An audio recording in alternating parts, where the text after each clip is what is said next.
सागरची आणि माझी ओळख झाली 1994 साली. आम्ही राहायचो बाजूबाजूच्या कॉलनीमध्ये, म्हणजे माहीमला आमची फिशरमन आमची पोलीस क्वार्टर्स होती आणि त्यांची फिशरमन कॉलनी होती, म्हणजे ज्याला आपण माहीम कोळेवाडा म्हणतो. सो पण आम्ही ज्युनियर कॉलेज आमचं कुठलं लोकमान्य विद्या मंदिर जे शीतला देवीला होतं. तर तिकडे मी 12वीला आणि हा 11वीला, असं 1 वर्षाचा डिफरन्स. 1 वर्ष लहान आहे तो माझ्यापेक्षा. 1 वर्ष पण 6 महिन्यानेच लहान आहे, पण तो अकॅडमिकली तो माझ्यापेक्षा 1 वर्ष लहान होता. तिथे आमचा तो एक 11वी आणि 12वीचा ग्रुप जमला. आणि त्याचा जो भाऊ आहे सतीश कारंडे, कझिन आहे त्याचा, तो माझ्या वर्गातला होता. आणि मग तेव्हा सागरची आणि माझी खूप तेव्हा गट्टी जमली. आणि मग तोपर्यंत ॲक्टिंग काय वगैरे वगैरे हे काही माहिती नव्हतं.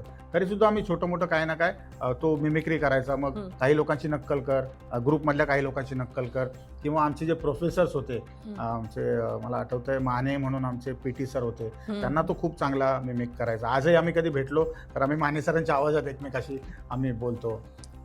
आणि मग हळूहळू मग सिनियर कॉलेजला आलो. मग मी व्यावसायिकला गेलो. मग तसं त्याचं व्यावसायिकला खरंच काही चालू नव्हतं. मग संतोष पवारची बाय द टाईम माझी गट्टी झाली होती.